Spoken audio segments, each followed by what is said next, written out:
सुप्रभात बच्चों आज हम कक्षा 7वीं के पाठ 10 का अध्ययन करेंगे जिसका नाम है ईश विनय। ईश का मतलब होता है भगवान ईश्वर और विनय का अर्थ है प्रार्थना। तो यहाँ पर ईश्वर से प्रार्थना की गई है, आनंद रूप भगवान किस भांति तुझको पाऊं, कि ये भगवान तुम तो आनंद रूप हो, तुम्हारा रूप तो आनंद से भरा हुआ है, मैं आपको किस प्रकार पाऊं।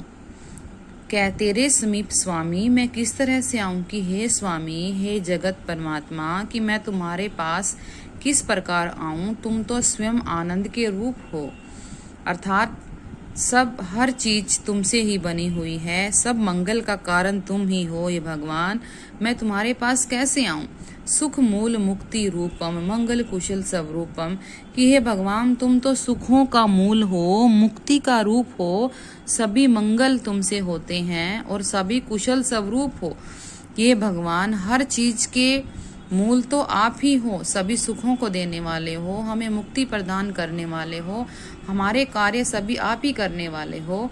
घड़ियाल शंख को क्या सम्मुख तेरे बजाऊं, कि हे भगवान मैं अब शंख को तो आपके सामने कैसे बजाऊं, क्योंकि आपसे ही तो सब मंगल काम होते हैं। तो अब आपके सामने शंख बजाने का कोई औचित्य ही नहीं रह गया।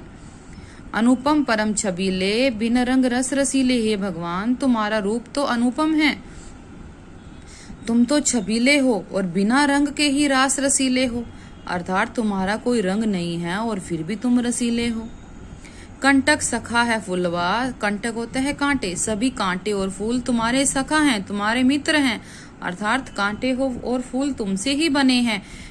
फिर मैं तुम्हारे सिर कैसे चढ़ाऊं, फिर मैं फूलों को तुम्हारे सिर पर कैसे चढ़ाऊं, हे भगवान कि मैं पूजा करते हुए फूलों को कैसे चढ़ाऊं, क्योंकि सभी तुम्हारे मित्र हैं, सभी वस्तुएं तुमसे ही बनी हैं।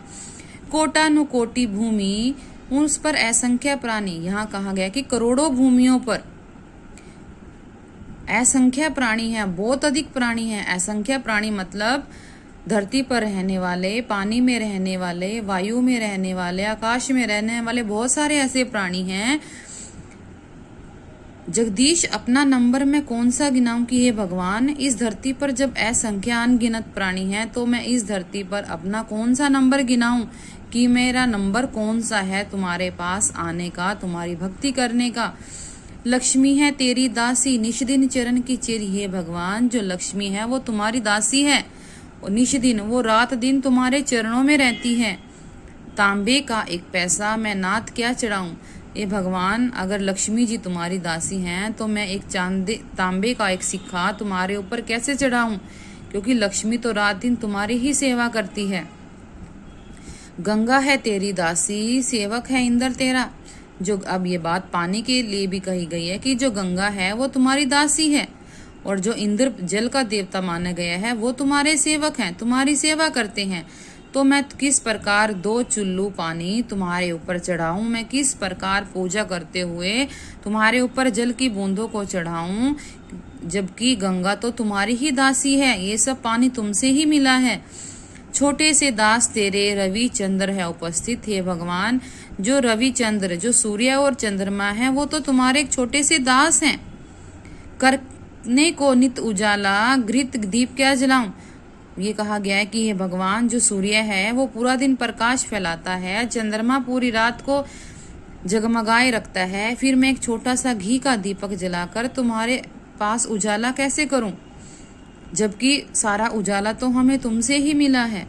विनती किशोर की, यहाँ पर किशोर कवि का नाम ये कहा गया है कि ये किशोर जी की विनती है कि निशी दिन यही दयामय, कि रात दिन है दयामय, हृदय में लो हो तेरी, कि तुम्हारी लो हमारे हृदय में जलती रहे और आंखों में तुम ही समा जाओ। यहाँ पर भगवान से विनती कही गई है कि हे भगवान तुम्हारी दया हमेशा हमारे ऊपर बनी रहे और हमारे हृदय में हमारी आंखों में तुम ही समाये रहो। तो अब बच्चों हम इसका भाव देख लेते हैं कि इसके भाव में क्या कहा गया है। इस विनय में आनंद स्वरूप परमात्मा को सभी मंगलों का मूल कारण मानते हुए उसको निराकार संपूर्ण ऐश्वर्यों का स्वामी मानकर भक्त उसे उसी के द्वारा रचित वस्तुएं भेंट करने में संकोच करता है। वह प्रकाश रूप है, वह सभी लोकांतरों को अपना प्रकाश से प्रकाशित करता है। भक्त यहाँ ईश्वर से प्रार्थना करता है कि हे प्रभु, मेरे हृदय में सदैव प्रकाशित रहे, अंत में उसी प्रकाश में मैं विलीन हो जाऊं। धन्यवाद।